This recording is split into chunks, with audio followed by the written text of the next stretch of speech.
Hi friends, welcome to my YouTube channel. ನಾನು ಇವತ್ತು ನಿಮಗೆ ರವೆ ರೊಟ್ಟಿ ಹೇಗೆ ಮಾಡೋದು ಅಂತ ತೋರಿಸ್ತೀನಿ. ಈ ರವೆ ರೊಟ್ಟಿಗೆ ನಾನು ಬೈಂಡಿಂಗ್ ಬರಲಿ, ಚೆನ್ನಾಗಿ ತಟ್ಟಕ್ಕಾಗಲಿ, ಚೆನ್ನಾಗಿ ಬರಲಿ ರೊಟ್ಟಿ ಅಂತ ಹೇಳಿಬಿಟ್ಟು ಯಾವುದೇ ರೀತಿ ಗೋಧಿ ಹಿಟ್ಟು, ಅಕ್ಕಿ ಹಿಟ್ಟು, ಮೈದಾ ಹಿಟ್ಟು ಏನು ಯೂಸ್ ಮಾಡ್ತಿಲ್ಲ. ಬರೀ ರವೆ ಮಾತ್ರ ಯೂಸ್ ಮಾಡಿ ನಾನು ತುಂಬ ಆರೋಗ್ಯಕರವಾದ ರವೆ ರೊಟ್ಟಿ ಮಾಡೋದು ಹೇಗೆ ಅಂತ ನಾನು ನಿಮಗೆ ತೋರಿಸ್ಕೊಡ್ತೀನಿ. ತೋರಿಸೋಕ್ಕೂ ಮುಂಚೆ ಇನ್ನೂ ಯಾರು ನನ್ನ ಚಾನಲ್ಗೆ ಸಬ್ಸ್ಕ್ರೈಬ್ ಆಗಿಲ್ಲ, ಬೇಗ ಸಬ್ಸ್ಕ್ರೈಬ್ ಆಗಿ. ನಾನಿಲ್ಲಿ ರವೆ ರೊಟ್ಟಿ ಮಾಡೋಕ್ಕೆ ಅರ್ಧ kg ಅಷ್ಟು ರವೆ ತಗೊಂಡು ಒಂದು ಮಿಕ್ಸಿಂಗ್ ಬೌಲ್ಗೆ ಹಾಕಿ ಇಟ್ಕೊಂಡಿದ್ದೀನಿ. ಇದು ಚಿರೋಟಿ ರವೆ ಅಲ್ಲ, ಮಾಮೂಲಿ ಉಪ್ಪಿಟ್ಟು ರವೆ, ಗೊತ್ತಾಗುತ್ತಲ್ವ, ಮೀಡಿಯಮ್ ರವೆ ತಗೊಂಡಿದ್ದೀನಿ. 1 ಬೌಲಷ್ಟು carrot, 1 bowl beetroot, 1 bowl onion, 1 bowl ಕೊತ್ತಂಬರಿ ಸೊಪ್ಪು, ರುಚಿಗೆ ತಕ್ಕಷ್ಟು ಉಪ್ಪು. ಇವಾಗ ರವೆ ರೊಟ್ಟಿ ಮಾಡೋಕ್ಕೆ ಒಂದೊಂದೇ ಇಂಗ್ರೀಡಿಯೆಂಟ್ಸ್ನ ಮಿಕ್ಸ್ ಮಾಡೋಣ.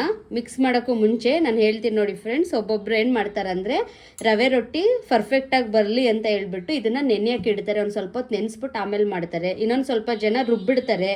ಇದು ಉಪ್ಪಿಟ್ಟು ರವೆ ಆಗಿರೋದ್ರಿಂದ ದಪ್ಪ ಇದೆ, ರೊಟ್ಟಿ ಬರಲ್ಲ ಅಂತ ರುಬ್ಬಿಟ್ಟು ಆಮೇಲೆ ಮಾಡ್ತಾರೆ. ಇನ್ನೊಂದು ಸ್ವಲ್ಪ ಜನ ಗೋಧಿ ಹಿಟ್ಟು ಇಲ್ಲಾಂದರೆ ಮೈದಾ ಹಿಟ್ಟು ಏನಾದ್ರು ಬೈಂಡಿಂಗ್ ಚೆನ್ನಾಗಿ ಬರಲಿ ಅಂತ ಹಾಕ್ತಾರೆ. ನಾನಿವತ್ತು ಏನು ಹಾಕ್ತೇನೆ, ಏನು ನೆನೆಸ್ದೆ ರುಬ್ದೆ ಹೇಗೆ ರವೆ ರೊಟ್ಟಿ ಮಾಡೋದು ಅಂತ ನಾನು ನಿಮಗೆ ತೋರಿಸ್ಕೊಡ್ತೀನಿ. ನಾನು ತೋರಿಸೋ ಥರ ನೀವು ಮಾಡಿ ಪರ್ಫೆಕ್ಟಾಗಿ ಹೆಲ್ದಿ ರವೆ ರೊಟ್ಟಿ ನೀವು ಮಾಡ್ಕೋಬೋದು. ಇವಾಗ ನಾನು ತೋರಿಸ್ತೀನಿ ನೋಡಿ ಹೇಗೆ ಮಾಡೋದಂತ. ಇವಾಗ ಇದಕ್ಕೇ ನಾನು ಆನಿಯನ್ ಹಾಕ್ತಾಯಿದ್ದೀನಿ, ಕಟ್ ಮಾಡಿ ಅಂತಿರೋ ಆನಿಯನ್ನು, ತುರಿದಿಟ್ಕೊಂಡಿರೋ ಕ್ಯಾರೆಟ್, ತುರಿದಿಟ್ಕೊಂಡಿರೋ ಅಂಥ ಬೀಟ್ರೋಟ್. ನೋಡಿ, ನೀವು ಯಾವುದೇ ತರಕಾರಿ ಆದ್ರೂ ಹಾಕಿದಷ್ಟು ಹೆಲ್ದಿ ಆಗಿರುತ್ತೆ ಅಲ್ವಾ. ನಿಮಗೆ ಬೇಕಾದನ್ನು ಹಾಕ್ಕೋಬೋದು, ಇಲ್ಲ ಬೇಡ ಅಂತಲೇ ಸ್ಕಿಪ್ಪು ಮಾಡ್ಬೋದು. ನೋಡಿ, ಬೀಟ್ರೋಟ್ ಕ್ಯಾರೆಟ್ ಎಲ್ಲ ಹಾಕೋದ್ರಿಂದ ಆರೋಗ್ಯಕ್ಕೂ ತುಂಬ ಒಳ್ಳೆಯದು. ಮತ್ತು ಇದು ಮಕ್ಕಳು ಲಂಚ್ ಬಾಕ್ಸ್ಗೆ ಕಲರ್ಫುಲ್ ಆಗಿರುತ್ತೆ, ಹೆಲ್ದಿಯಾಗೂ ಇರುತ್ತೆ. ಮಕ್ಕಳು ಆರೋಗ್ಯಕರವಾದ ರೊಟ್ಟಿನ ತಿಂತಾರೆ. ಇದಕ್ಕೆ ನೀವು ಆಮೇಲೆ ಸಬ್ಬಸಿಗೆ ಸೊಪ್ಪನ್ನು ನೀವು ಸಣ್ಣದಾಗಿ ಕಟ್ ಮಾಡಿ ಹಾಕೋಬೋದು. ಇವತ್ತು ನಾನು ಸಬ್ಬಸಿಗೆ ಸೊಪ್ಪು ಹಾಕ್ತಾ ಇಲ್ಲ, ಕೊತ್ತಂಬರಿ ಸೊಪ್ಪು ಮಾತ್ರ ಹಾಕ್ತಾ ಇದ್ದೀನಿ. ನೋಡಿ, ಇದನ್ನು ಸಣ್ಣದಾಗಿ ಕಟ್ ಮಾಡಿ ಇಟ್ಕೊಂಡಿದ್ದೀನಿ. 1 ಬೌಲಷ್ಟು ಕೊತ್ತಂಬರಿ ಸೊಪ್ಪು ಹಾಕ್ತಾ ಇದ್ದೀನಿ. ಇವಾಗ ನೋಡಿ, ರುಚಿಗೆ ತಕ್ಕಷ್ಟು ಉಪ್ಪು ಹಾಕೋತಾ ಇದ್ದೀನಿ. ಇದೆಲ್ಲನೂ ಏನು ಮಾಡಬೇಕಂದ್ರೆ ಫಸ್ಟು ಡ್ರೈ ಮಿಕ್ಸು ಕ್ಲೀನಾಗಿ ಒಂದಕ್ಕೊಂದು ಹೊಂದ್ಕೊಳ್ಳೋ ಥರ ಕ್ಲೀನಾಗಿ ಮಿಕ್ಸ್ ಮಾಡ್ಕೊಬಿಡಿ. ಇವಾಗ ನೋಡಿ, ಕ್ಲೀನಾಗಿ ನಾನು ಮಿಕ್ಸ್ ಮಾಡ್ಕೊಂಡಿದ್ದೀನಿ. ಇದಕ್ಕೇ ಒಂದು ಸ್ವಲ್ಪನೇ ನೀರು ಹಾಕ್ಕೊಂಡು ನಾನು ಕಲಿಸ್ಕೊತೀನಿ. ಇವಾಗ ನೋಡಿ, ಇಷ್ಟು ಗಟ್ಟಿಯಾಗಿದೆ. ಇಷ್ಟು ಗಟ್ಟಿ ಮಾಡ್ಕೋಬೇಡಿ.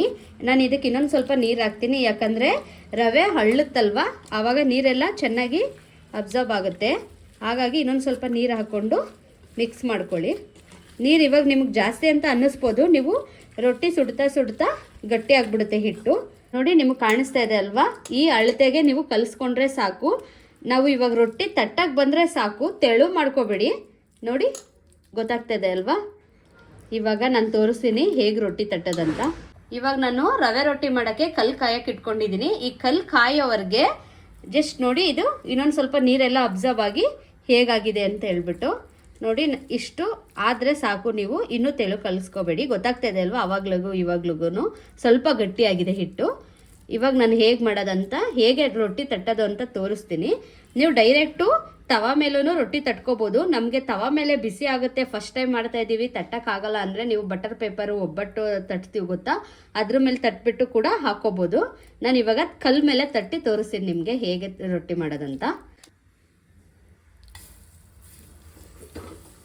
ನಿಮಗೆ ಎಷ್ಟು ತೆಳು ಬೇಕು ಅಷ್ಟು ತೆಳುಗೆ ನೀವು ತಟ್ಕೋಬೋದು.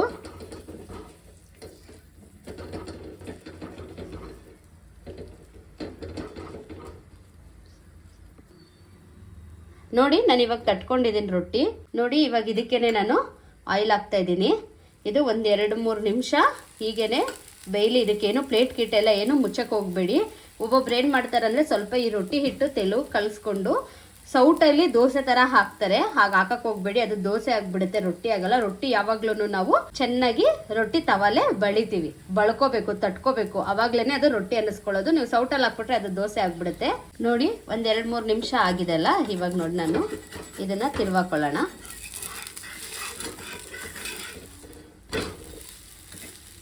ತಿರ್ವಾಕ್ಬಿಟ್ಟು ಇದಕ್ಕೆ ಇನ್ನೊಂದು ಸ್ವಲ್ಪ ಎಣ್ಣೆ ಹಾಕ್ಬಿಟ್ಟು ಇನ್ನೊಂದು 2-3 ನಿಮಿಷ ಬೇಯಕ್ಕೆ ಬಿಡೋಣ ಇದನ್ನು.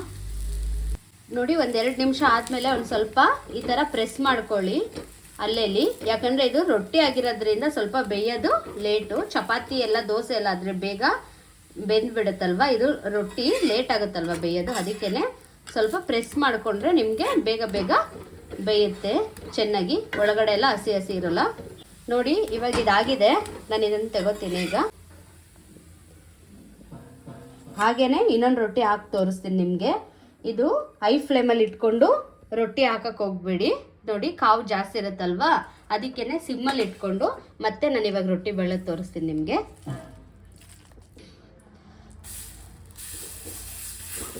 ಬೇಗ ಬೇಗ ಬೇಗ ತಟ್ಕೊಬಿಡಿ, ಇಲ್ಲೇ ತಟ್ತೀನಿ ಅನ್ನೋರು, ಯಾಕಂದರೆ ಕಾವಿರುತ್ತೆ ಅಲ್ವಾ, ಹಾಗಾಗಿ ನಿಮಗೆ ಕಾಣಿಸ್ತಾ ಇರ್ಬೋದು ನಾನು ಹೇಗೆ ಮಾಡ್ತಾ ಇದ್ದೀನಿ ಅಂತ.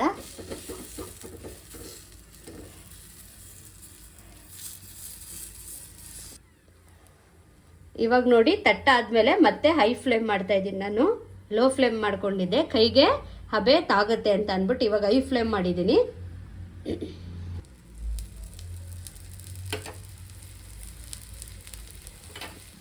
ಇವಾಗ ನೋಡಿ ಇದನ್ನು ನಾನು ಉಲ್ಟಾ ಮಾಡ್ಕೊತಾ ಇದ್ದೀನಿ. ಇವಾಗ ಉಲ್ಟಾ ಮಾಡ್ಕೊಂಡಾದ್ಮೇಲೆ ಚೆನ್ನಾಗಿ ಈ ಥರ ಪ್ರೆಸ್ ಮಾಡ್ಕೊತಾ ಇರಿ, ಅವಾಗ ರೊಟ್ಟಿ ಇನ್ನೂ ಬೇಗ ಬೇಯುತ್ತೆ.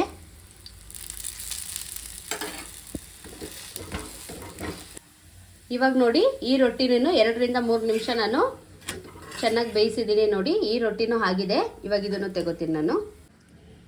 ನೋಡಿ ನಾನು ರೊಟ್ಟಿ ಆಗಿದೆ ಅಲ್ವಾ, ಒಂದು ಪ್ಲೇಟ್ಗೆ ಸರ್ವ್ ಮಾಡ್ಕೊಂಡಿದ್ದೀನಿ. ನಾನು ಇವತ್ತು ಟೊಮೆಟೊ ಗೊಜ್ಜು ಜೊತೆ ಸರ್ವ್ ಮಾಡ್ತಾ ಇದ್ದೀನಿ. ಇದು ನೀವು ಪುದೀನ ಚಟ್ನಿ, ಕಾಯಿ ಚಟ್ನಿ ಯಾವುದ್ರ ಜೊತೆನಾದರೂ ತಿನ್ಬೋದು, ತುಂಬ ಚೆನ್ನಾಗಿರುತ್ತೆ. ಯಾವ್ದ್ರ ಜೊತೆನಾದರೂ ಕಾಂಬಿನೇಷನು. ನಾನು ಇವತ್ತು ಟೊಮೆಟೊ ಗೊಜ್ಜು ಇಟ್ಟಿದ್ದೀನಿ. ನೋಡಿ ಇವತ್ತಿನ ನನ್ನ ರೆಸಿಪಿ ನಿಮ್ಮೆಲ್ರಿಗೂ ಇಷ್ಟ ಆಗಿದ್ರೆ ಬೇಗ ಬೇಗ ಲೈಕ್ ಮಾಡಿ, ಶೇರ್ ಮಾಡಿ. ಹೇಗಿತ್ತು ಅಂತ ನೀವು ಮನೇಲಿ ಟ್ರೈ ಮಾಡಿಬಿಟ್ಟು ಕಮೆಂಟ್ ಮಾಡಿ.